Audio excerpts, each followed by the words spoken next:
Hello, awesome people. I hope you're having a great day today. Today we're taking a look at Quag Keep. It's a novel by Andre Norton, which I have my copy of here. I'll link you to it below. I picked it up online from Amazon.com a couple of weeks ago. It was my next novel that I wanted to read after knocking out the Beastmaster double book series that I just finished and reviewed for you last Tuesday for you, and knocked it out, and then I read it, and now I've knocked out this novel. It's 241 pages. It's set in the world of Grayhawk. Now, Andre Norton is clearly an institution in science fiction and fantasy, and I probably don't need to give you like an introduction into who Andre Norton is, right? Andre was heavily read. She published her first novel in 1934, and this is 79, so this is clearly decades into her career. By now, she's definitely an accomplished author. She's known as the great dame of science fiction and fantasy.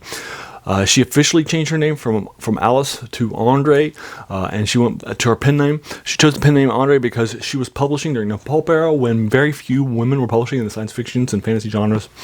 So she wanted to make sure that she was getting real money and so forth, and getting some good sales. Even here at 1979, by the time that it's pretty well known that she's a woman. I went back and looked at some of the reviews of Quag Keep online, and some of them are still referring to her as a man, which is, I'm sure she think is funny. She's in the Hall of Fame for the science fiction and fantasy writers. She was a key member of Saga. She was writing up until she died in 2005. So she's definitely a key person with a lot of influences, and she's got like 12 different series of multiple books that she's written, and so forth. The next thing we'll be taking a look at is The Witch's World, which is probably her most well-known book. Her first one was in 1963. It combines science fiction and fantasy, two of the three genres that I do a deep dive into, the other one being horror. So it's definitely on cue. I've given an 8 to the first two books that I've read by her. In the Beastmaster series, the first one was an 8, and the next one was an 8 minus. And spoiler, I'll be giving an 8 to this one as well. So I've given 8s to all three of her novels, and I've loved them all very well. And I really love this one a lot too. And then we will be taking a look at this stuff next. But it'll take a while for me to get there, so we'll probably do another couple of books in between now and then when they arrive. But eventually we'll be taking a look at that trilogy, and I've ordered the trilogy online from Amazon for that series that was published in the mid-60s. So there you go, that's what's happening next. So this, in 1976, she played the game Dungeons & Dragons with Gary Gygax, the guy who made it. And she was so impressed with it that she set this novel in Gary Gygax's world of Grayhawk, which I've never actually read before. I'm doing a deep dive into Andre Norton because she's always been somebody that I've wanted to read some stuff of, because she's so well regarded.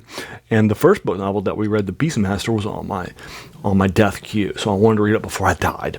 So I knocked it out a couple weeks ago, and then I also knocked out its sequel, and I've reviewed both of those for you.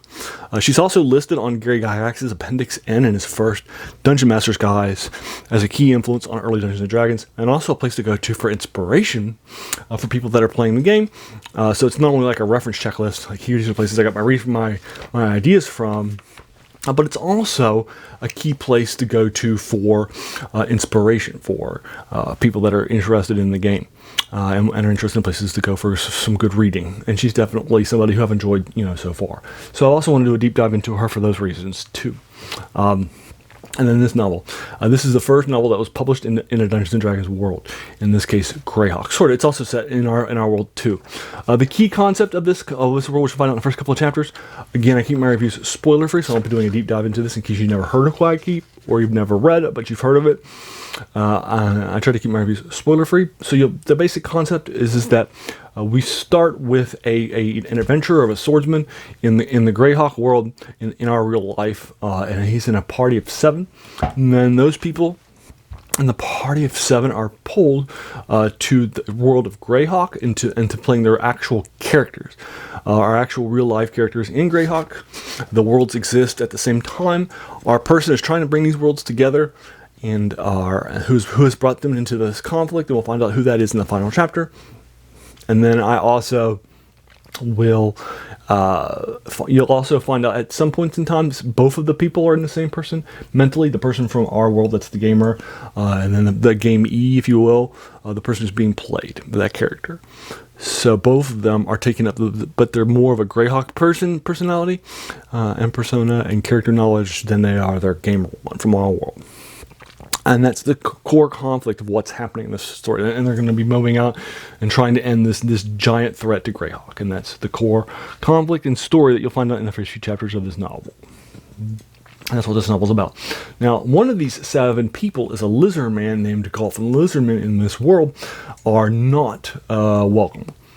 They're considered, not on the darker side of life, on the chaos side of life. And so he is not accepted by his party, particularly one person who's a berserker who turns into a werewolf. And then he's also not accepted by the people that they meet either. He's a lizard man. To me, this presages the character of Dritz Doran by R.A. Salvatore, who is also published in a D&D world. In this case, The Forgotten Realms is one of the first novels in that series.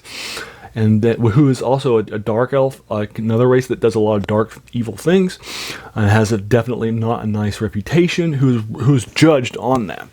But his actions are, and his heart are in different places. And both of these characters are in that same genre. So I think that, Andre Norton sort of presages that in an interesting way, which I think is pretty cool. Also, of the 7 people in this party, only one is a female, which is interesting to note because, the writers are female. So she had 3 females in the party or something like that. It still wouldn't have been a surprise because, you would have figured half the people are female in this world, half the people adventurers. 3 out of 7, you'd have 3 or 4, and that would be math. So it's interesting to note that there's only one female character in the party too. And if I remember correctly, only one female player, and she's playing a female character. Which is fine. I don't have any issues with it.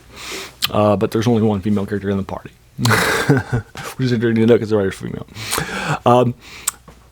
Another key influence and thing I want to point out is that this thing has a very similar and definitely inspired the Joel Rosenberg Guardians of the Flame series, which I've already read when I was in college, about which our main characters are from this world, and then they're pulled into their game world as the actual characters early on, and then they play as the main characters or as this world characters too, is have a split personalities. It definitely seems like that was the first book of that series, was inspired heavily by this one, by Joel Rosenberg. So that's also out there as well. I wanted to put that out there too as another key influence.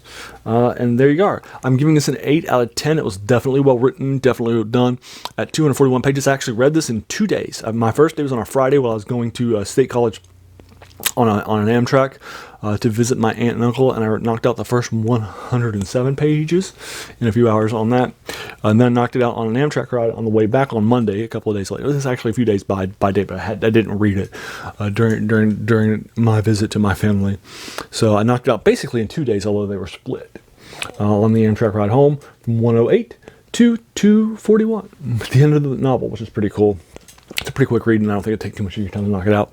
That's one of the benefits of reading a lot of these older novels that are key influences. They're not as old, not as long, rather, as modern novels. Like, for example, I recently got a trilogy that was 450 pages long with each of the 3 books, with 150 pages that was heavily read during its time.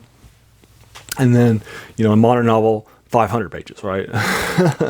Which is 50 pages longer than the trilogy of 450 pages. You can definitely get through a lot more things, so you get a lot more bang for your buck with the older stuff. So that's also pretty cool too. You can argue it pretty quickly.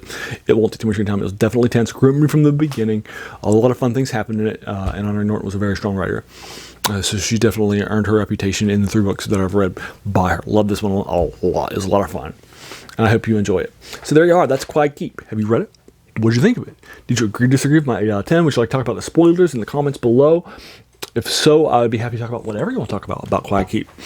If you enjoyed this, why not hit that subscribe button? There's going to be a lot more of these to follow. If you like this, I appreciated it.